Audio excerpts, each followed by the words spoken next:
Hello friends, CGI mobile and laptop repairing institute में आप सभी का स्वागत है। हम लोग फिर हाजिर हैं आपके सामने अपने मोबाइल हार्डवेयर के एक शानदार वीडियो के साथ।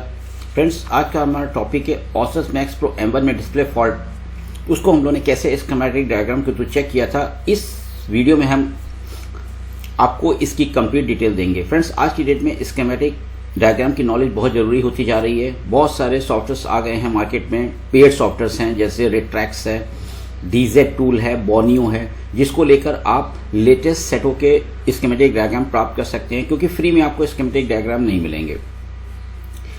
आप यदि कंप्लीट जानकारी स्कीमेटिक डायग्राम की लेना चाहते हैं, आप देख रहे होंगे कि आजकल सैमसंग के सेटों में बहुत फॉल्ट आ रही है, डबल लेयर सीपीयू आ रहा है, उसको रिवॉल्व करना पड़ता है। ऐसी बहुत सारी लेटेस्ट फॉल्टों के लिए यदि आप सीजीआई इंस्टीट्यूट को ज्वाइन करते हैं तो यहाँ आपको हर चीज़ कंप्लीट मिलेगी। किसी भी चीज़ में, चाहे मोबाइल सॉफ्टवेयर का कोर्स करिए, चाहे एमएनसी का कोर्स करिए, चाहे हमारे बेसिक कोर्सेस मोबाइल हार्डवेयर के करिए, आपको इतना कुछ मिलेगा कम पैसे में, कम बजट में इतना कुछ मिलेगा जो आपको प्रॉपर सिखाएगा और आप अपनी शॉप पे बहुत आसानी से, चाहे हार्डवेयर का काम हो, चाहे सॉफ्टवेयर का काम हो, चाहे इसके एमएनसी का काम हो, चाहे स्कीमेटिक के थ्रू फॉल्ट फाइंडिंग हो, हर काम सफलतापूर्वक कर लेंगे। क्योंकि हम लोग, जब आप हमारे इंस्टीट्यूट सीजीआई को ज्वाइन करते हैं तो इस लेवल से आपको ट्रेन करते हैं।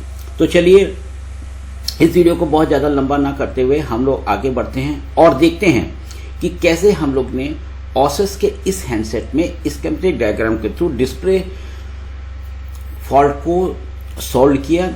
हम लोग इसमें आपको कंप्लीट डिटेल से जानकारी देंगे। तो आने वाले टाइम में हम लोग ऐसे बहुत सारे वीडियो आपके सामने स्कीमेटिक डायग्राम के लाने वाले हैं, जो आपको बताएंगे कि आज की डेट में स्कीमेटिक डायग्राम सीखना कितना इंपॉर्टेंट होता जा रहा है। चलिए आइए देखते हैं। हमारे पास Asus का M1 Pro मोबाइल है। ये हमारे पास नो डिस्प्ले की फॉल्ट पे आया था। इसमें बैकलाइट तो जल रही थी, लेकिन इस पर कोई ग्राफिक नहीं बन रहा था। जब हमने इसमें चेक किया डिस्प्ले कनेक्टर पर सर्किट डायग्राम की मदद से, तो इस पर हमें एक जो वोल्टेज, डिस्प्ले के वोल्टेज बनने चाहिए, वो नहीं बन रहे थे। हम आपको चेक करके दिखाते हैं कौन से वोल्टेज नहीं बन रहे हैं। अब हम स्कीमेटिक डायग्राम में डिस्प्ले को देखते हैं। सबसे पहले हम डिस्प्ले कनेक्टर को खोलते हैं। J1205 हमारा डिस्प्ले कनेक्टर है। यहाँ पर लिखा हुआ है LCM। LCM का मतलब होता है डिस्प्ले यानी liquid crystal module. Display connector में जो हमारे पास मोबाइल आया है, उसमें डिस्प्ले के वोल्टेज मिसिंग है। यहाँ पर हम आपको दिखा, यहाँ पे बहुत सारी इन्फॉर्मेशन लिखी हुई है जो डिस्प्ले और टच से रिलेटेड है, लेकिन हमारे मोबाइल में जो प्रॉब्लम है वो क्या है, यहाँ पर देखिए लिखा हुआ है VDISP_P_out। इसका मतलब यहाँ पर +5 वोल्टेज की सप्लाई, यहाँ पर +5 वोल्टेज की सप्लाई बननी चाहिए, और यहाँ पर M लिखा हुआ है यानी वोल्टेज डिस्प्ले माइनस, यहाँ पर -5 वोल्टेज की सप्लाई बनेगी। यदि हमारे मोबाइल के डिस्प्ले कनेक्टर पर +-5 वोल्टेज की सप्लाई नहीं बनती है तो हमारी ब्लू डिस्प्ले की फॉल्ट रहती है ज़्यादातर। अब हमने चेक किया इसके बाद कि ये जो वोल्टेज हैं कहाँ से बन रहे हैं या किस आईसी के थ्रू आ रहे हैं। इसके लिए हमने चेक किया। चलिए चेक करते हैं।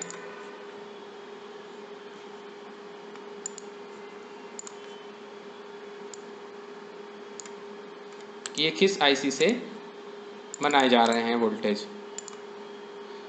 हमने इस पे लिखा हुआ वोल्टेज डिस्प्ले आउट सर्च करते हैं सर्किट डायग्राम में। यहाँ पर देखिए हमारा डिस्प्ले कनेक्टर दिखा रहा है और यहाँ पर हमारा आ गया कि कहाँ से आउट हो रहा है। ये देखिए लिखा हुआ है वोल्टेज डिस्प्ले पॉजिटिव आउट, ये लिखा हुआ है। सबसे पहले हम ये देख लेते हैं कहाँ से आउट हो रहा है। तो इस आईसी को हम देखते हैं, थोड़ा सा जूम आउट करते हैं और ये कौन सा आईसी है इसको देखते हैं। यहाँ पर लिखा है U801। अब U801 को हम सर्च करते हैं कौन सी आईसी है। U801। ये कई पार्ट में डिवाइडेड है, इसलिए कई जगह B पार्ट, G पार्ट या कई पार्ट में जा रही है। अब यहाँ पर भी देखिए हमारे जो हमने सर्किट डायग्राम में देखा, तो यहाँ पर भी हमारा दिखा रहा है U801, अभी मेंशन नहीं हुआ कहाँ पर है। हम आगे की ओर सर्च करते हैं। यहाँ पर आ गया हमारा U801 लगी हुई है PM660L। PM660L से हमारी डिस्प्ले की जो सप्लाई है, हमने जूम किया PM660L। अब यहाँ पर देखिए लिखा हुआ है वोल्टेज डिस्प्ले पॉजिटिव, यानी यहाँ पर जो हमारे वोल्टेज बन रहे थे इस पिन पे, ये वोल्टेज और ये वोल्टेज, ये दोनों किस IC से आउट हो रहे थे हमने देखा, तो हमारी किस IC से आउट हो रहे हैं, इस IC से, यानी पावर मैनेजमेंट IC से। यदि हमारे पास कोई मोबाइल आता है किसी भी इस तरीके के फॉल्ट पे, तो हमें क्या करना पड़ेगा, देखना पड़ेगा। हमारे पास बहुत सारे ऐसे मोबाइल आते हैं जिसमें PM660L लगी होती है, जैसे कि Note 5, Note 6 Pro और भी कई हमारे पास मोबाइल ऐसे हैं जिनमें ये IC लगी हुई है। वहाँ पर यदि हमें डिस्प्ले कनेक्टर पर ±5 वोल्टेज की सप्लाई नहीं मिलेगी तो हमको क्या करना होगा, हमें PM660L को चेंज करके देखना पड़ेगा। हमने जब PM660L को चेंज किया तो हमारे डिस्प्ले कनेक्टर पर ये सप्लाई मिल गई, यानी +5 वोल्टेज की और -5 वोल्टेज की सप्लाई प्रेजेंट हो गई और हमारी डिस्प्ले चलने लगी, यानी ग्राफिक्स जनरेट होने लगा। मोबाइल में चेक करके दिखाते हैं कि यहाँ पर कितने वोल्टेज बन रहे हैं। ये देखिए